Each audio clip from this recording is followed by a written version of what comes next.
Thanks everyone for logging in. We are very fortunate this evening to have with us Mr. Gopal Sreenevasan, who is really no stranger to the firm. He is a senior and very well established advocate in Malaysia. And he will be speaking on a topic that he is very familiar with, which is developing a counsel practice. Thank you very much, Gopal, for sparing the time to join us this evening. Could I start by asking if you could tell us about yourself and your practice as well? Sure. First, let me say thank you very much for inviting me. I've seen some of the guys you've had on this series, and yes, it's a rarefied air. So thank you very much for that, Greg. I started practice called to the bar in '95 in Malaysia, and have practiced effectively as a commercial lawyer since then, commercial companies lawyer since then. Did my pupillage in Shern, and after that worked for a guy called David Moraes for 1.5 years, and then went out with a friend of mine, and we were in a partnership for about 13 years, and then moved across to Sreenevasan Young, where I was for 10 years, and then just this January we started the Endeavour group law practice, which is effectively a chamber style practice, where we only do barristers or advocates work.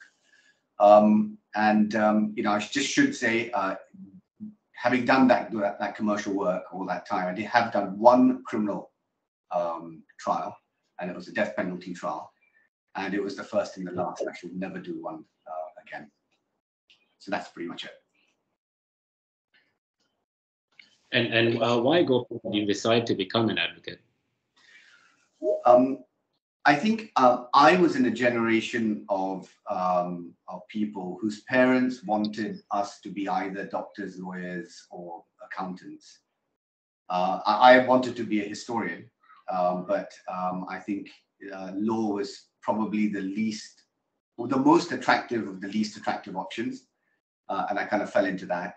I guess as well that my family, everyone, I mean, a lot of my family were in the law. And most of them were in the advocacy part of the law. When I came back and I started at Shern, they had a policy of rotating you around conveyancing. I don't know whether Shuklin had that as well, conveyancing and then corporate and then litigation. But somehow I just ended up spending the entire 9 months in the litigation department. And it was a very sort of natural progression. I never thought to myself, this is what I want to do. It just sort of, yeah, it was a very natural progression. Any regrets about that decision you made? Oh no, my goodness. You know, I having been at the bar, as I'm sure you would have had your eye over the work that the corporate lawyers do when it arrives on your table for litigation, and I really do not think I could do that work. It's yeah, I think I'd have difficulty. So no regrets whatsoever. Fantastic. Gopal, you earlier mentioned that you are now part of the Endeavour Group Law practice, and as I understand it, is presently comprised of 2 firms that have an exclusively counsel practice. Could you tell us why you decided to establish that sort of a group law practice? Yeah. I think what I began to recognize in the last 7, 8 years is the one commodity which I was lacking in my practice was time. And I think when you are in a full service firm, whether it's a pure litigation firm or not, if you're in a full service firm and you're having to do both the solicitor's work and the advocacy, I was finding that I was not committing sufficient time to the advocacy. So because of that, I think I made a decision together with my colleague Pek Leng, who's the other person in practice, that we would like to actually explore a chamber style practice that does only counsel work. We don't take direct instructions. All instructions are through solicitors, and self-impose that restraint upon ourselves. So we could spend the time on what we felt was really, really important, which was the presentation, you know, the preparation, and the actual advocacy, written or otherwise. So that was the thinking behind it. Right. And if I can perhaps move on to a bit more to specific areas about the topic we'll be speaking on, counsel practice. What would you say are the main functions of an advocate who appears as counsel in a brief?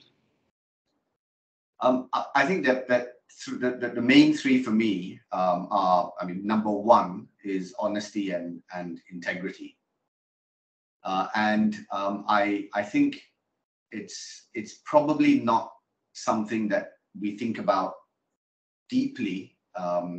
It's probably ingrained in the back of our minds, but I think we need to think about that deeply because, your reputation is built first and foremost. However talented you are, your reputation is built first and foremost on that. Like we gossip as lawyers, judges gossip as well. And if you start building a reputation of something that's less than honest, it spreads like wildfire.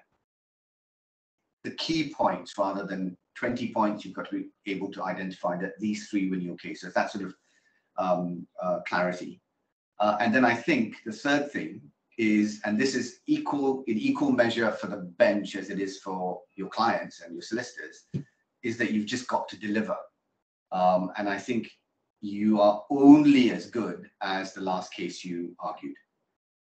So I think that those three things, I think if you want to kind of develop that kind of practice is what you should focus on.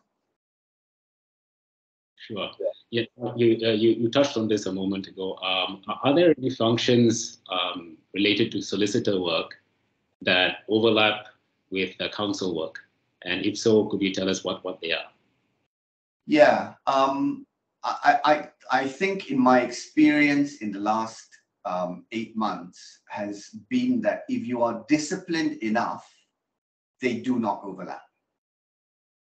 It's only when you become a little bit ill-disciplined, in the sense that you say yes to a client to do something which you should not be doing purely as counsel, that the roles start overlapping. So to give you an example, what I do is I deal with pleadings. Well, I deal with overall strategy, initial advice, and then pleadings. I deal with written submissions, and then I deal with the advocacy. So those are the only three things I deal with. So affidavits, the collation of evidence, all of that I play no part in, or should play no part in. And the good solicitors will manage that very, very well for you. And the critical part that I think you need to have that discipline so that it doesn't overlap is managing the client. And that's where the real time saving is. So it really does depend on how you want to do it. I'm quite disciplined, but of course there are spillovers here and there where some old client says, no, can you do this part for me? And then you say yes. But even that's I'm trying to do that less and less now. When do you define or rather divide the tasks between yourself as counsel and the solicitor? Is that at the outset, or is that something that's done later on? It is absolutely at the outset, and it is both with the client, the lay client, and the solicitor. And I've had. When I started doing this, obviously, I'm 28 years, but I'm not sort of, in the 40 to 50 year category. And that's quite different. I think they're really able to just command and do what they want to do in the way they do it. So I'm kind of, in a little bit lower, in a lower level where I've got to start building and educating clients about it. But once you do, and they understand why you're doing it, it's and you do it right at the beginning and make it very clear where the tram lines are drawn. It seems to work. What would you say are the three main characteristics that make up a successful counsel? The first one I'd repeat is integrity, which I spoke about a moment ago. I think that's critical. And I think the second is, and this I think is something we can all learn as we progress in our careers, and that is brevity. I think it was Lord Diplock was asked characteristic that he most admired in an advocate, and he said brevity. And that is the ability to be able to deliver what you need to do quickly. And that just comes from understanding that, you know, a judge has got 10 other cases to deal with that day. And then the third is the eye for relevance. You know, I recall, you know, interviewing Jonathan Crowe, and I think one of the things that was very striking about what he said about an advocate's job, and he got this from Lord Hoffman, the phrase "an eye for relevance," because when a client comes to you and dumps a whole baggage of facts, you've got to sort out what's relevant and what's not. And I think that is one of the critical skills that you need as counsel. What would you say are the three main benefits of having an exclusively counsel practice? Time, and time. It really is that. I think I'll just give you an example of a couple of briefs that I've had this year when I've imposed that discipline, which I should say actually as well, there's something that I've had difficulty doing when I was in a full service firm. Although I tried to do it in a full service firm, I was not really able to do it in a full service firm. And it is the ability to sit there and really think about the language you're using, what you want to say, how you want to say. You know, the example I was going to give you was, there was a client who came to me and they wanted a Mareva and Anton Pillar injunction. And I work with a stable of solicitors, and I said, look, I don't take direct instructions. It was a new client. Go to these guys, they'll look after you. And the process from the time we took instructions to the finishing of the inter partes arguments, I only spent an hour and a half with the client. And you guys know how, you know, intensive these exercises of Mareva and Anton Pillar are, right? With when it comes to client interface and interaction, and 1.5 hours for that entire 2-month period. So that's where the time saving is. Sounds fantastic. Would you say there are any drawbacks to having an exclusively counsel practice? I think the biggest drawback is that initially I thought, you know, the collegiate atmosphere that we have, especially in litigation departments in firms, was something that I would miss. But I'm not missing that, because I get to work with a wonderful bunch of solicitors and their juniors. But I think if there's one disadvantage, it is knowing that you only eat what you kill. So what you earn is what is just comes out from what you do. There's no partnership that supports you. So I think that always keeps a certain degree of pressure on you that you perhaps do not have in a firm. But what offsets that, I think, is the fact that, you know, the overheads are considerably more manageable than I mean, you guys are what, 20 over lawyers now?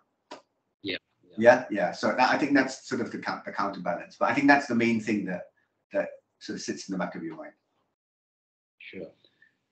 Gopal, in our jurisdiction, apart from a minority of exceptions, the concept of an advocate having an exclusively counsel practice is not that well established. Why do you think that is? I think it's historical. I think the worst thing about the legal system that the British left us was the fuse profession. And I think historically clients have, have been used to having that large organization servicing them, not having had the opportunity of working with, a split profession. So I think it's historical. And then when things get boxed into that sort of historical notion, and then it carries on over a period of time, it just becomes a self-fulfilling sort of prophecy, right? So I think that's the reason. But I also think that it's something that's changed a lot in the last 10 years. And particularly since the Bar Council opened up the possibility of doing group legal practices. I think before that, you know, that you always felt in your mind you had to be part of a firm in order to do your job. So yes, so I think that liberalization has helped it, but I do think it's just a sort of historical baggage that we've carried over a period of time.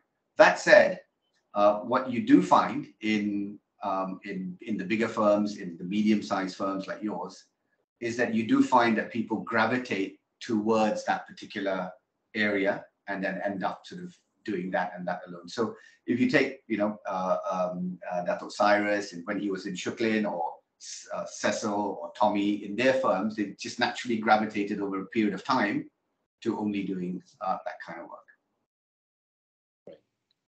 And you touched on this a moment ago. Do you think the present conditions at the bar make it a little bit more conducive to having an exclusively counsel practice?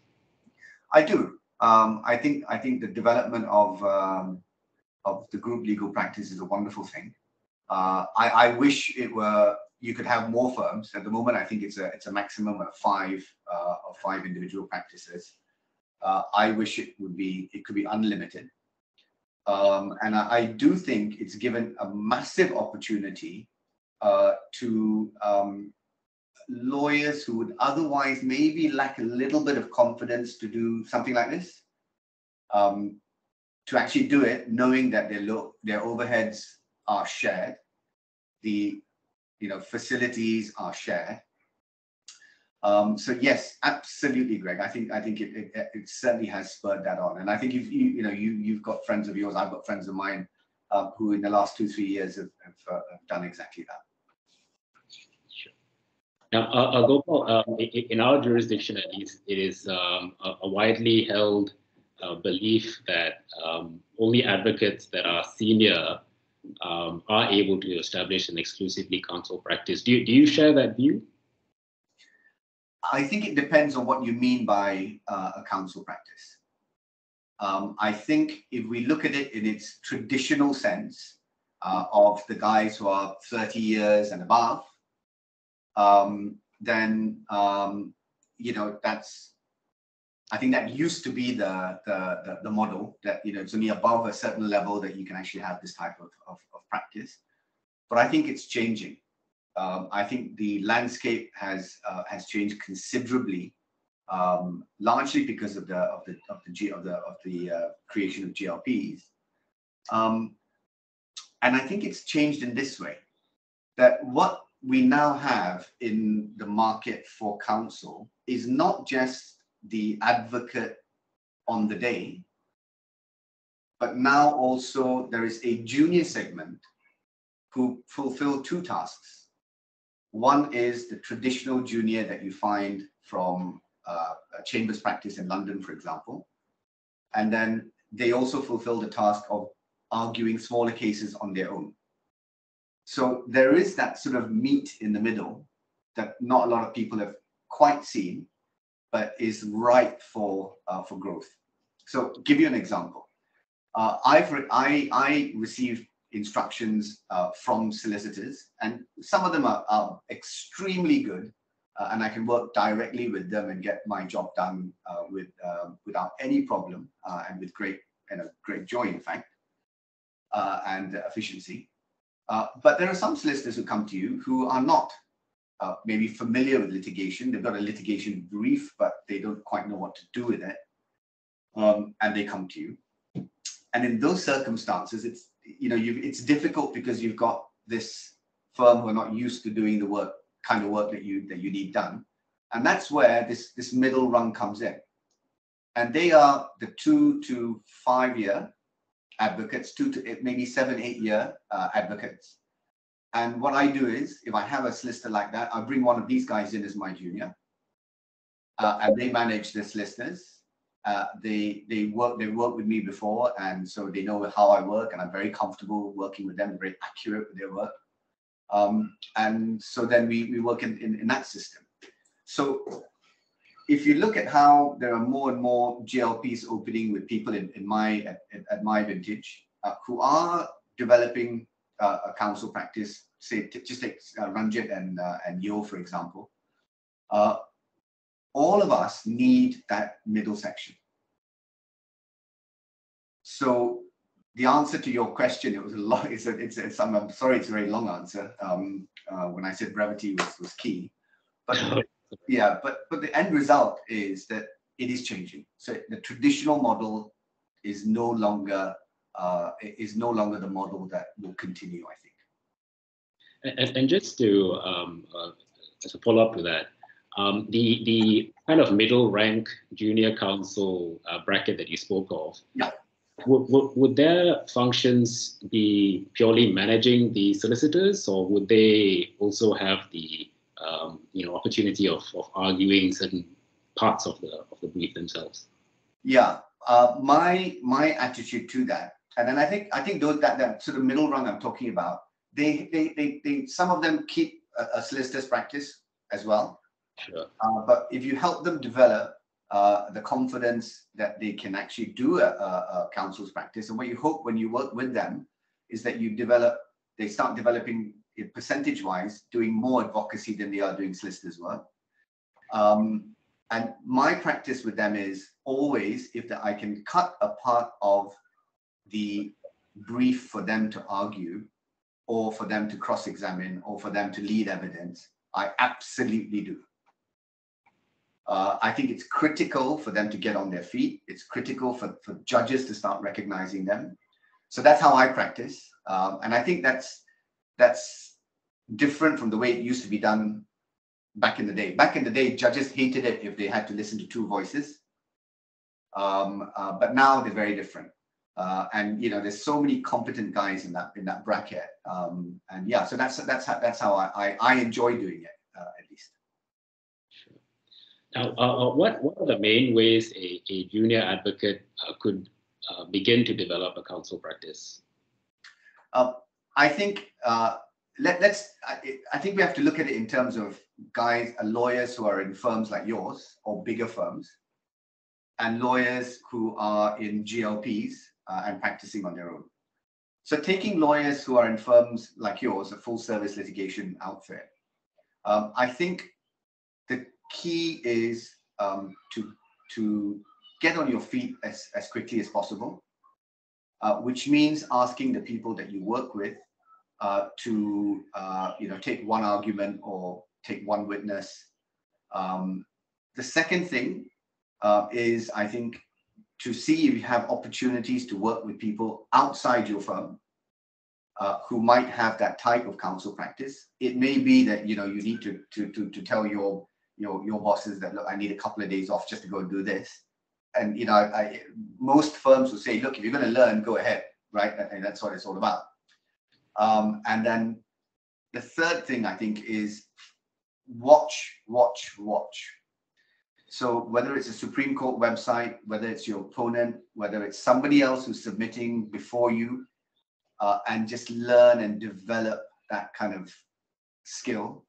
And I think it's very important for junior advocates to do this, which is to develop their own voice. So by getting on your feet early, by listening to various people, you work out what's right, what's wrong, what works for you, what doesn't work for you. But critically, what it allows you to do early on is develop your own voice.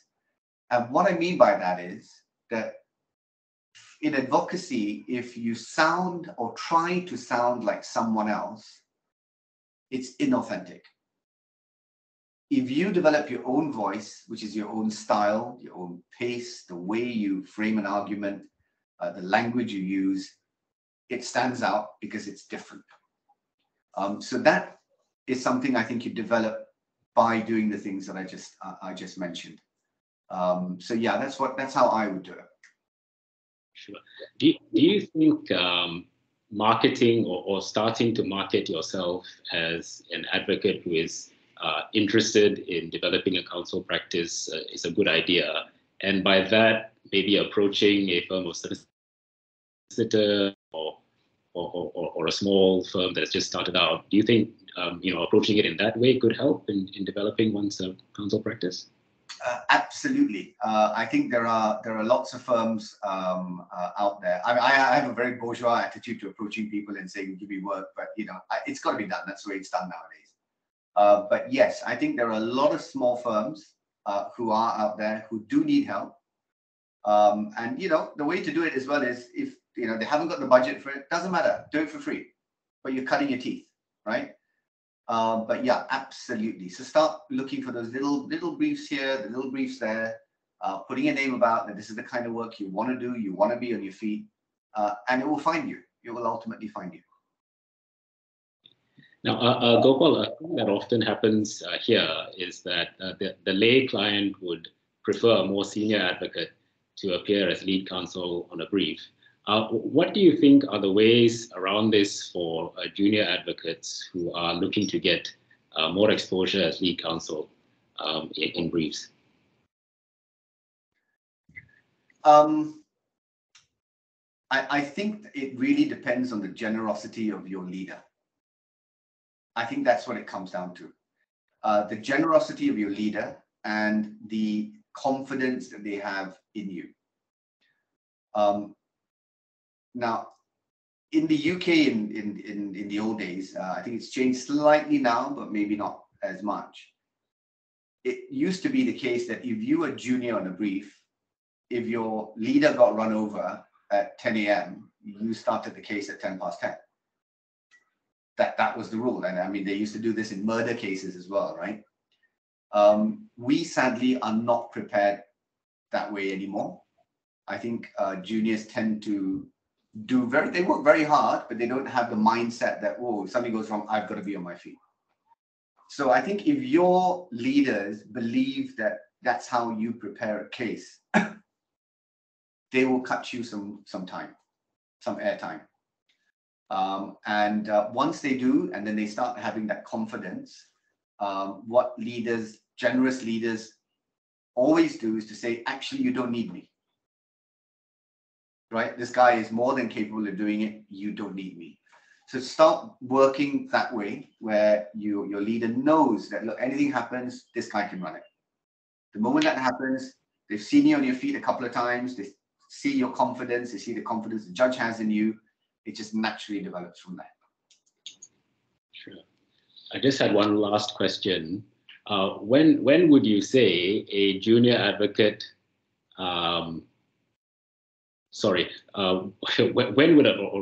when would a junior advocate know that he or she is ready to begin to develop a counsel practice? That's a really tough question. Maybe I should go back to my experience in the early years, at least. I think in the early years, I lacked confidence in terms of building a practice purely in advocacy. And what I did was I spotted a little gap in the market, which was for good solicitors who were then senior counsel. And they were, very much like you just said, Greg, just now, you've got to be very senior. It's like the 40 years plus. And I was lucky I was in my own practice. But what that meant was I was able to work with, Raja Aziz, for example, with Dr. Das. I was able to work with Cecil, with Tommy, with Robert Lazar. And what I did was I just made sure I did a damn good job as solicitor. So I think I spent that time learning advocacy as opposed to cutting my teeth, on my feet. I did interlocutories, I did small appeals, but I didn't do really big matters until I was about my fifth, sixth year. So I think it's a very personal journey. It's a very personal decision. But what I would suggest is this, that it is not something you do or you should think about deploying. Let me use that word. Think about deploying before your fourth or fifth year. And the reason for that is that, in my mind, is the kind of time you need to learn correctly what has to be done. So I think, once you've got that few years under your belt, and the solicitor skills are critically important, because when you do develop your practice as a pure counsels or advocates practice, you know what solicitors can do, are supposed to do, and should do, right? So develop those skills as well. So I would say that's the kind of timeline, but it's very personal. I mean, we know there are advocates who decided in their third year, fourth year, this is what they want to do, and made a massive success from it. But it, I think, is a very, very personal decision. But if you do it too early, the problem is you may not have learned to do it right. But you take a bit of time, you end up learning how to do it right. You know, you're junior to Stephen, yeah, for a couple of years, you learn how to do it right. So that's, I think, the key thing about deciding when you want to do that. Sure. Thank you very much, Gopal. That's all very useful. Those are all the questions I had, Gopal. I hope you don't mind if I opened up the floor to the rest of the forum. No, not at all. Please go ahead. Great. Good to see if they had any questions of their own. So if you did have any questions, please do switch on your mic and please pose it to Zah. I notice you are unmuted. Hi, Gopal. Thanks for the excellent talk. I just wanted you to expand a little bit on your advice to junior barristers when you say develop your own voice. Because being a junior to Mr. Stephen, I would observe how he will conduct his trials, his appeals, and whatever benefit that I get, I'm still incorporating his style. Whenever I am junior to Greg, I see the way he drafts his submissions, the way he advocates, I'm adopting his style. I don't get your point on how you would develop your own voice being a junior barrister. You know, you've given a really good example. And I think what I described that you're doing is actually being a good junior rather than adopting Greg's style when you're working with Greg or adopting Stephen's style when you're working with Stephen. What you're doing is you're being a good junior. You know, this is how they like to do their work. And therefore you adapt to their needs and you produce the work, your written submissions, or whether it's an affidavit or whether it's notes, you produce it for the way they like to work. That does not mean that you are adapting their style. So what I mean by having your own voice is sitting there, you're looking at the way Stephen does it, you're looking at the way Greg does it, then you could look at the way Sudha does it, and all three of them, I'm sure, do it in very, very different ways, right?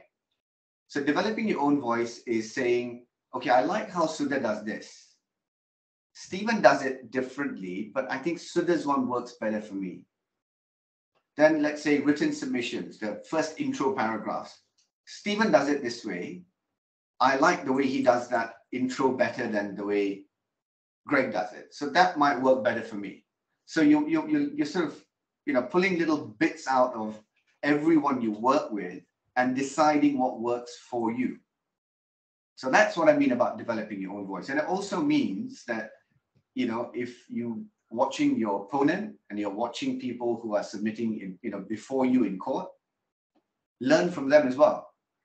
And there are two types of learning with these things. There's learning how to do things, but more important is learning how not to do things. And so that's what I mean by finding your own voice. And then, you know, Greg, when he speaks, has his own style, his own pace, his own, the way he intonates, the way he uses his hands. Similarly with Sudha, similarly with Stephen, right? Each of them will have their own different ways. Janice, we all have the different ways that they put an argument across, the language that they use. Pick what works for you. Take a little bit from here, take a little bit from there. And then develop what is natural for you, what is not forced for you when you're speaking. So that's what I mean by developing your own style. I hope that helps. I don't know whether it does, but I hope that helps. Thank you so much. That's really helpful. Well, absolutely. You're welcome. Jen, did you pose a question in writing earlier? Or did I just not see that correctly?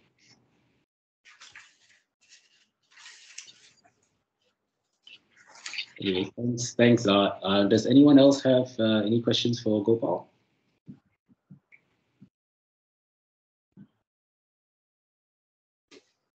Hi, Greg. Jen has a question on the chat box. I see. You mean to read it? Oh. No. Yeah, if you could, because I can't actually see where the chat box is. Okay, Sorry, so Gopal. she says, hi, Mr. Gopal. Hi.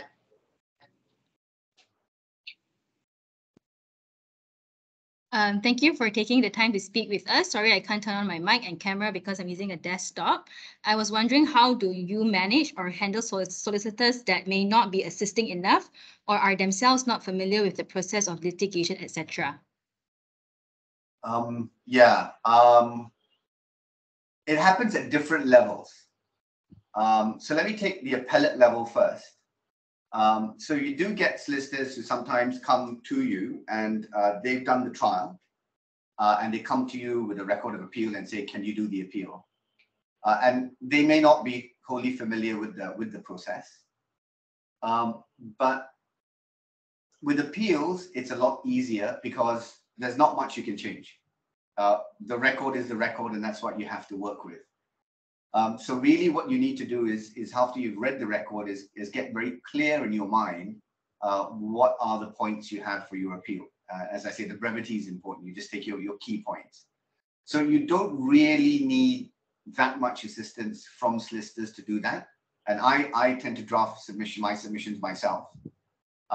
So what I do is, I maybe get a junior, one of that sort of middle rung I was talking about, to devil for me what is known as deviling, which is helping you just do some research, and then you cut a fee out for them for that if you need it done, and then I just do the submissions myself, and we're done. It gets a bit more complex when it's a sort of dynamic situation in high court, and you've got trials or you've got complex interlocutories with an exchange of affidavits going on. So in those circumstances, then what I would do is I would bring in that sort of middle rung junior and have them on the file throughout as my junior to manage that process, to manage the affidavits if need be.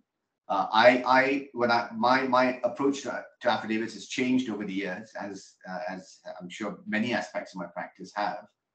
I used to be very particular about language, about how it's presented. Now for me it's just a vehicle for facts. I just set the direction. I say this is what I need to make the arguments, and then the solicitors manage that. So then I'd have someone on it full time.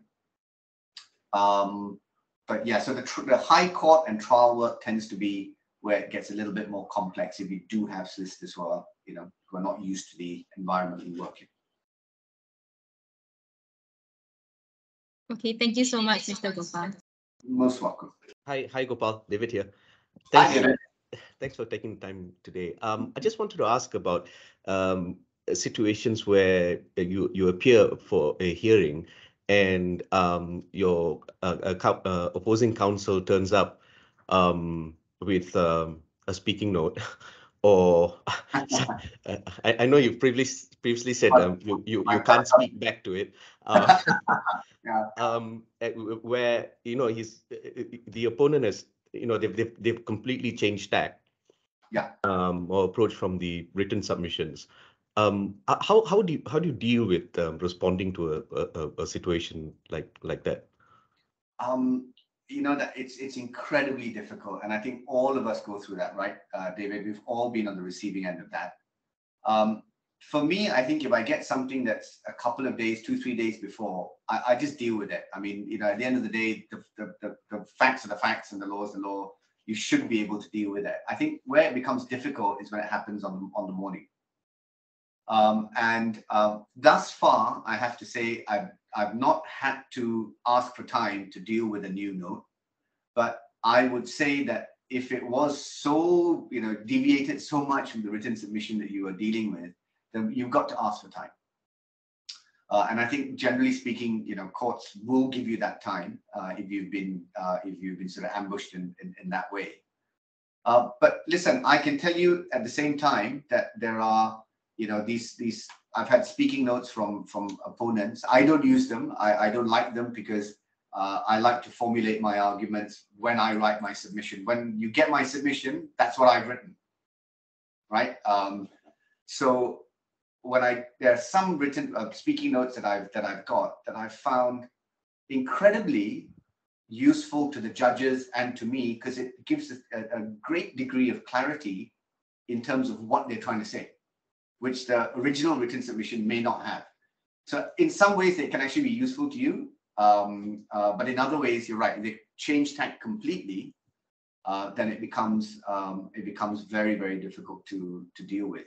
But can I just, while I'm on that topic, I mean, I know we've got a bit of time. Let me tell you as well, one of the very vexing things that we're dealing with with submissions, oral submissions today, in the speaking notes, kind of, I think, try to address that, is that we all commit so much of what we do in writing, and then it ends up, and particularly in the Court of Appeal and the Federal Court, and they say, we've read everything.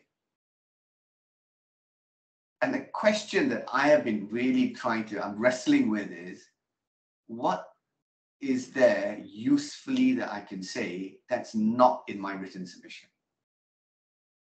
And it's a really difficult question to answer if you think about it. And I mean, you appear before some judges, and they're very, very polite, and they're very hardworking. They've read it, and they say, I want to know, is there anything to add? Don't go through your submission. Is there anything you want to add? So it is tough. It's a tough question, and I think the answer I'm trying to develop slowly, and this is with the benefit of speaking with many other advocates, is that what you want to cure in your oral submission is unsupervised reading. What do I mean by that? What I mean by that is that judges, when you're giving them the submissions, and they've got 6-7 appeals that day, they've read it, they may have looked at 1 or 2 documents, but it is unsupervised reading. So when you read a letter or you read an email, the way you read it, the context in which you read it, is critically important. So what I try to do now is, when I draft my submission, I go, right, these documents, I do not want unsupervised reading.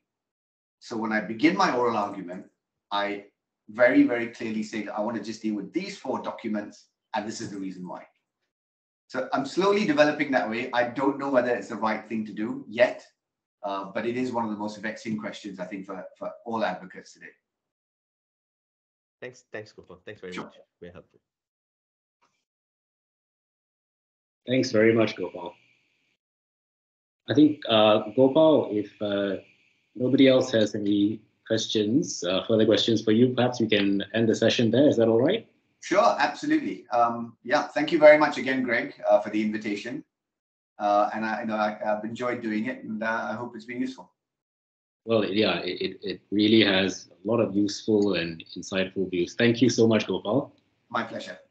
Take care. Everyone.